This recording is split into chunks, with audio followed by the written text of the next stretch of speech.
Say when. All right, we're live. Well, welcome to this live stream as part of Circular Economy Week 2024 with 3 London. My name is Geoffrey Cann. I'm an author and speaker on digital innovation topics in energy.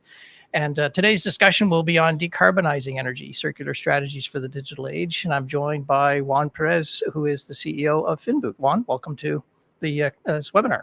Thank you, Geoffrey. Excited to be here. Slightly nervous that this is probably, we've done a couple of webinars, but this is probably the one with the highest production value so far. So far, yes, we have more than one camera. That's probably the biggest plus.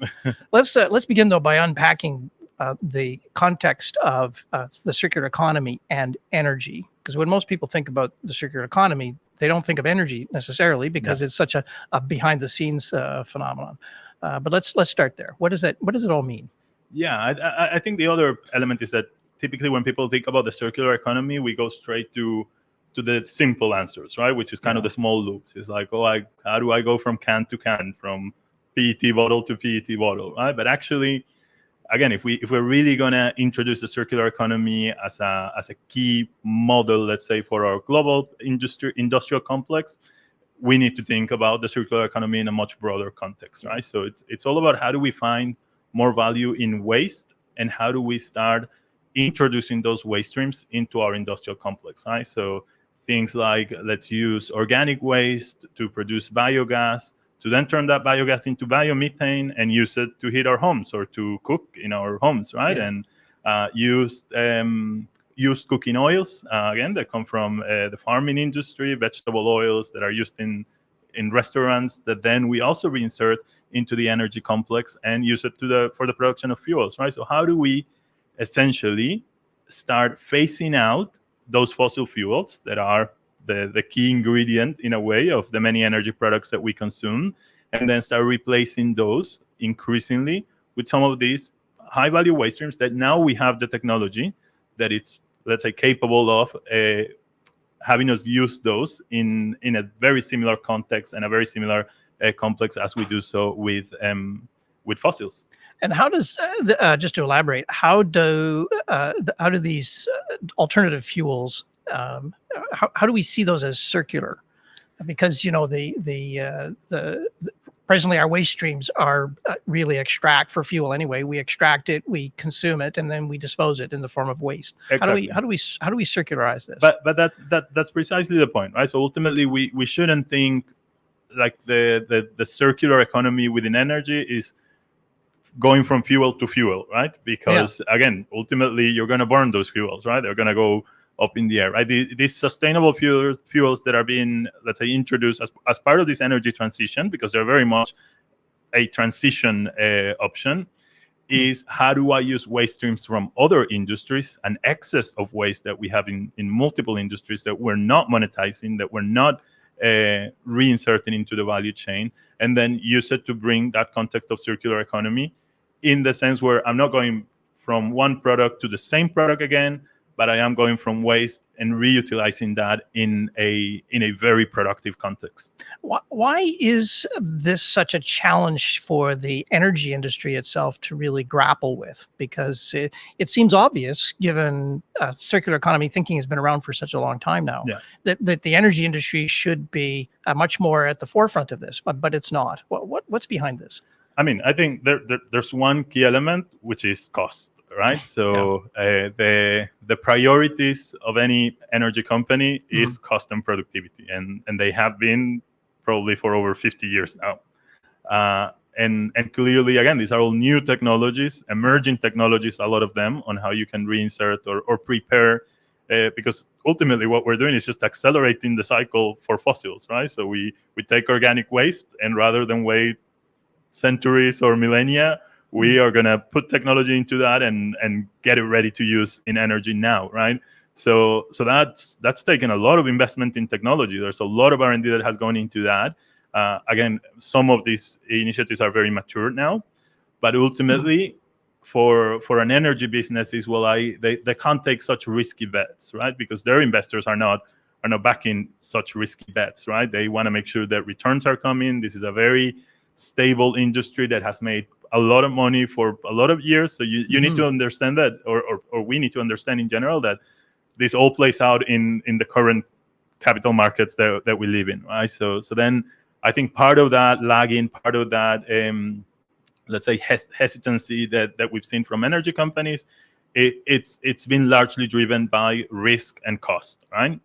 I think that has changed over the past couple of years, right? As the technologies, as I said, are more matured, and we can now start employing them and employing them at scale. And B, as well, you've got kind of that regulatory push, right? The regulator saying, well, actually, yes, this is risky. Yes, this is going to require a lot of investment, but we need to do this shift. We need to do this transition. Yeah, you can see this playing out, I think, in different ways. In Europe, for instance, it's more regulatorily driven, whereas in North America, it's much more of an economically incented as part of the various tax rules that have been put into place, in particular in the United States. Yeah, and I think I like to see these two ecosystems, right? As the kind of carrot and the stick analogy, right? I told you earlier I'm wearing my carrot socks today because I wanted to make sure that they were on the same topic. On brand, yeah, exactly. On brand for today. And basically Europe, more traditionally, let's say, or more commonly, Europe is that stick, right? Is, hey, you have to comply. There's strict rules here. You have to do this. And the way they are driving investment, in many ways, there's also, again, incentives, tax breaks, new EU taxonomy, right? But a lot of it is regulatory driven, right? You say, we're changing this.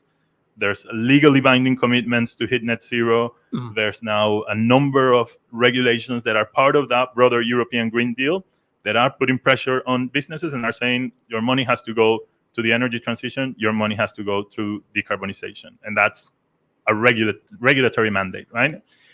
In the US, you got that carrot approach where what they're saying is, with things like the Inflation Reduction Act, is let's incentivize, right? Let's keep that liberal mindset that Americans are very well known for, to, hey, let's bring money into this because it's going to be valuable, because there's going to be a lot of money to be made from this energy transition as well. I think both pushes are required, to be honest, right? We need to be clear that, A, the energy transition and the decarbonization of our industries is not an option. It's something that we have to do. B, it's going to require a lot of investment. But C, and this is the part that people often, to an extent, ignore or don't tap into that much, it's a huge business opportunity. There's a lot of money in decarbonization, and that's going to create a huge opportunity. A lot of new industries, a lot of new technology that we're already seeing how they're being, let's say, grown and scaled up. We need to see this as the huge opportunity that it is for the economy, essentially. Yeah, then it will attract the investment. Let's turn to some of the examples, though, just to elaborate the proof points that this is not a fanciful, idealistic concept to circularize the energy economy and to decarbonize it. We can actually do it. Okay, let's just share a couple of examples where this is actually live today. Yeah, so basically that comes a little bit into our role at Finboot, right? So we, as a green supply chain management organization, our role is to help companies accelerate that decarbonization and to gather the evidence-backed data that is going to help them prove that they're doing so, right? And again, we've been doing this for a few years now. Our first customer was in the energy industry, Repsol, a global multi-energy provider. We've been working with them since 2018. Repsol has a multi-thread approach to decarbonization and to the energy transition, right? So their view is that we can't put all our eggs in one basket, right? You have to take into account electrification, that's one vertical. Transition fuels, that's another one. Again, just make sure that we're mixing up different technologies and that we can bring them efficiently, which is, again, a really savvy, let's say, approach for a business trying to de-risk their energy transition, right? Make sure that they're kind of hedging their bets in a way, right? And our work with them has focused on traceability, right? So we work particularly in their downstream businesses. Sustainable fuels is one area that we work with them, tracing things like HVO fuels, so that's hydro-treated vegetable oils, essentially a transition fuel alternative that takes vegetable oils to replace fossil fuels, right? traditionally the energy industry was doing biofuels, where they put a little bit of vegetable oil into what was largely a fossil fuel option.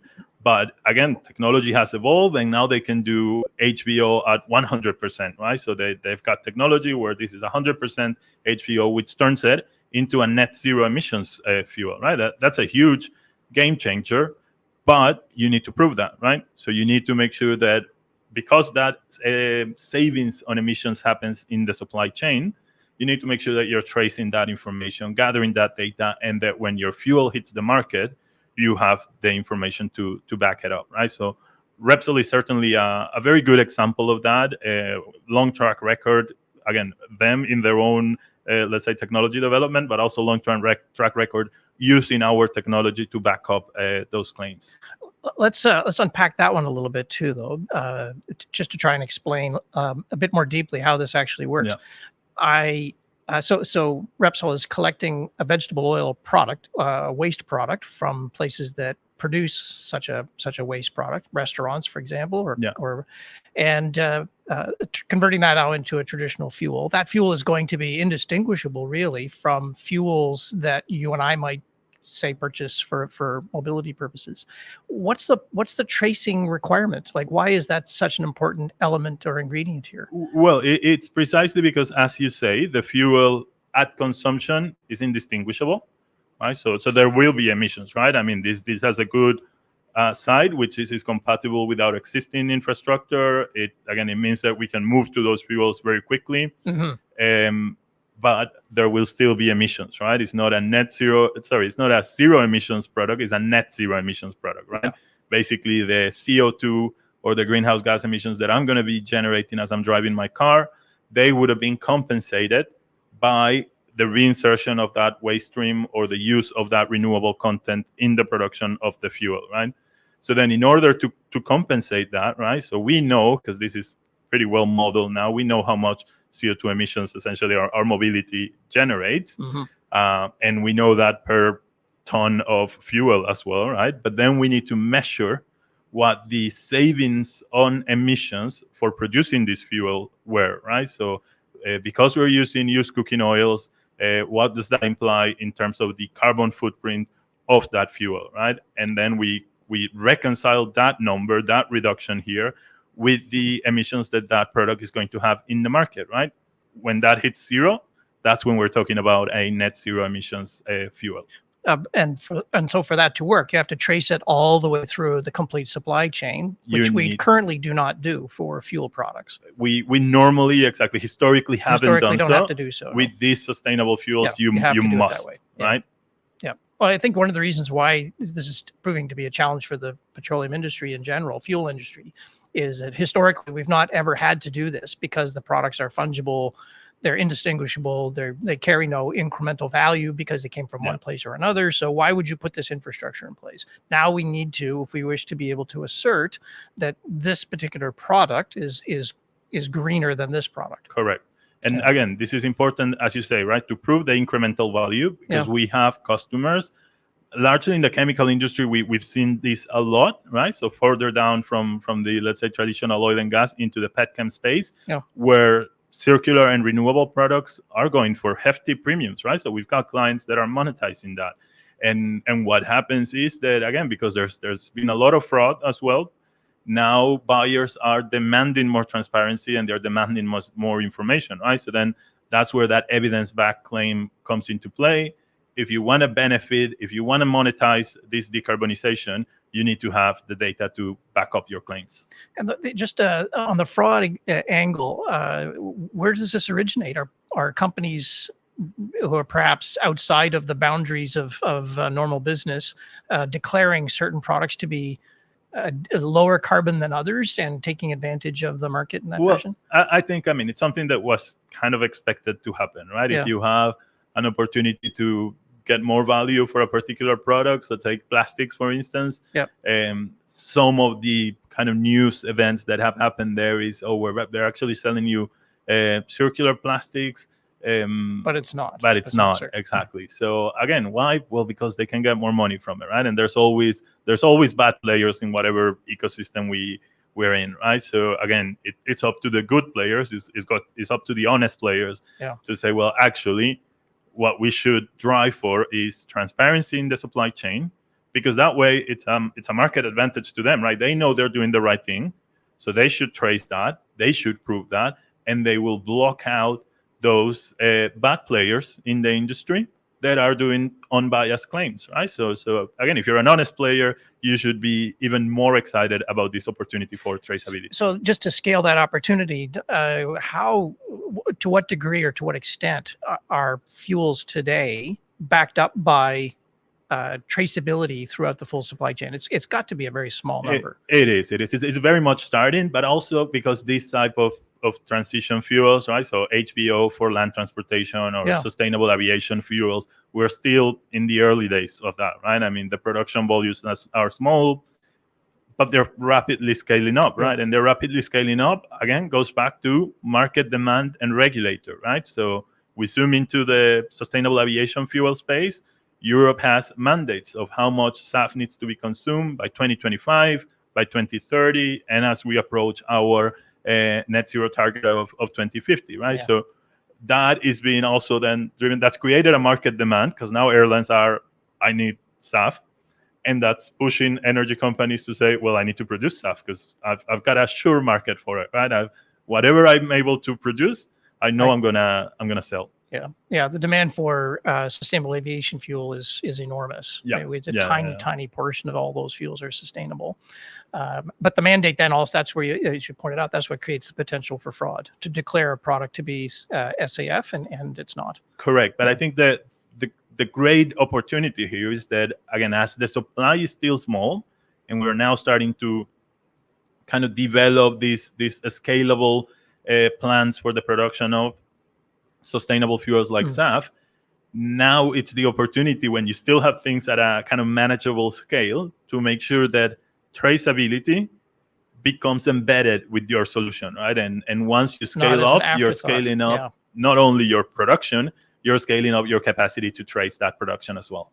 Yeah, this really is an important opportunity opening here, because historically the industry would not put this traceability structure in place because it hasn't been necessary, but now it's a requirement. Are there other use cases that you can speak to? I think biogas is a huge opportunity as well that we're starting to open up. Also because, again, it's another niche that is starting to grow in Europe, also driven by a mix of regulatory push and market demand, right? So that's another really, really interesting alternative. Again, other examples of our customers in the industry include the likes of CEST. That's a similar play in the sense of it's using renewable and waste streams to replace fossil fuels for their various energy products. Our first relationship with them was focused in the chemical space, where we were working to introduce low carbon products into the home care industry, right? But ultimately, that's a link that goes all the way back to oil and gas refineries, where we're introducing more and more renewable raw materials to phase out those fossils.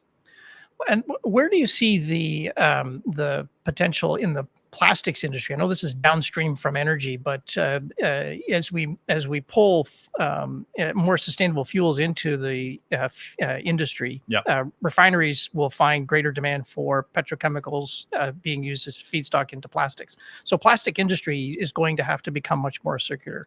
Are there examples coming out of the plastics sector? There certainly are, and again, part of what we've done with Repsol as well, but also it was the first use case of another one of our kind of key customers, SABIC, huge player in the industry, right? SABIC is one of the largest chemical manufacturers in the world. They are, I think, 60% owned by Aramco, right? They're essentially the petchem arm of Aramco. And we started working with them back in 2021, precisely for the traceability of their circular polymers, right? So circular packaging solutions. And this is same context, right? You're using here different waste streams, right? So this is another thing that is key. It's not just focused on using plastic waste. That's a big part of the picture, of course. But you've got plastic waste, you've got used cooking oils, you've got vegetable oils, all of that. You've got waste materials from the toll industry as well. All of that comes in to replace fossil fuels in the production of plastics, right? And this is as well through kind of fairly recent technology at scale, at least, which is chemical recycling, which is what allows us to bring those raw materials into the same industrial complexes that we already have, right? Which again minimizes the cost element for the energy business, and it de-risks because you don't need to build new facilities for this. They didn't need to build new facilities at the beginning, but now they are, right? And the reason they are is because SABIC is now building, and I think that's live now, that's operational now, a plant that is dedicated to the production specifically. Wow. And it's co-located with the source of pyrolysis oil, which is their raw material, right? So they've got now that direct stream from the pyrolysis oil production into their crackers, and that's then rolling out circular products. That's an impressive way to think about the opportunity here. Is it may indeed require incremental new facilities and new investment. Let's turn now to the digital building blocks that make this actually work. These building blocks don't presently exist throughout the industry, and so they need to be brought in as part of the opportunity set. But what are these building blocks that are the basis behind which you can do things like tracking and tracing things, products and fuels, feedstocks throughout the supply chain? Kind of the technology elements, exactly, right? What exactly. I think makes it work. There's a mix of those, and digital is of course kind of the common element across all of it, right? So because again, you need to gather that information, right? So you need to map that out. So you need some sort of digital record for it, right? In our case, we leverage blockchain technology for that because of the kind of trust, transparency, auditability, and immutability values that it brings. But then you have to look into how the information goes in, right? So IoT networks come into place, or different types of kind of sensoric. The energy industry has largely been manual in many of their processes. Very much so. So robot process automation comes into place as well, right? So again, it's just a combination of different kind of digital elements or digital technologies that, when put together, you kind of get that full picture. And how do these, as an example, can you elaborate how these technologies come together, say in the Repsol case or the CEST case? Like, what does it actually tangibly look like? If you're in that supply chain and you want to do this, what does it look like to the operator? So the Repsol case is one that is quite interesting because it already has a few different of these technology elements into place, right? Mm-hmm. So again, we are the kind of the data registry, right? We at Finboot, we play that role of, we have our digital traceability solution that essentially maps out that industrial supply chain, right? What Repsol wanted to add into that mix is, for certain key products that are moving, to ensure the chain of custody, an IoT device that connects with our platform travels with those products, right? So those IoT devices can measure geolocation, temperature. They can even measure if the product has been tampered with, right? Like if you opened it up, or if it fell, or these type of things, right? So then that's all information that is feeding into this traceability ecosystem, right? And that's a good example of how these two technologies come together. In the fuel space, we have another example, just very briefly as we wrap up. But in the fuel example, we have, as I was mentioning before, those net zero emissions fuels.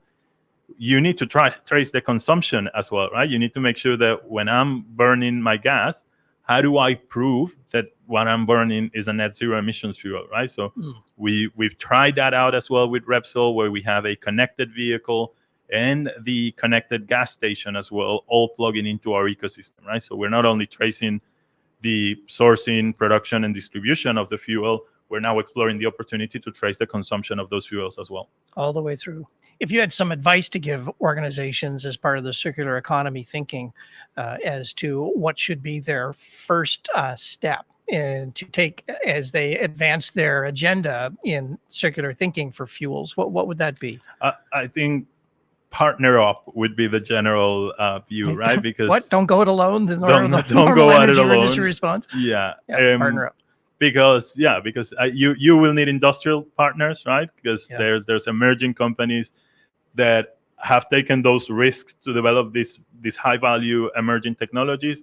You also need a digital partner for that, right? For these ecosystems to work out, right? And in that sense, I'll give my own kind of call to action and say we certainly are here to be that digital partner. Yeah. I would also observe that, that just as part of the ecosystem, the range of technologies here is that can be brought to bear is still very much nascent. We are not even at the really early stages yet of how to solve this. So if your organization is looking at circular thinking in fuels, there is a pretty much an open playground still to be able to sort things through. But the partnering up and ecosystem angle is probably really, really key here. 100%. Yeah. Well, let's bring this live webinar to a close. This has been a very interesting discussion on decarbonizing energy and the use of digital technologies to enable that. Juan, thank you so much for coming on this webinar today. Thank you, Geoffrey.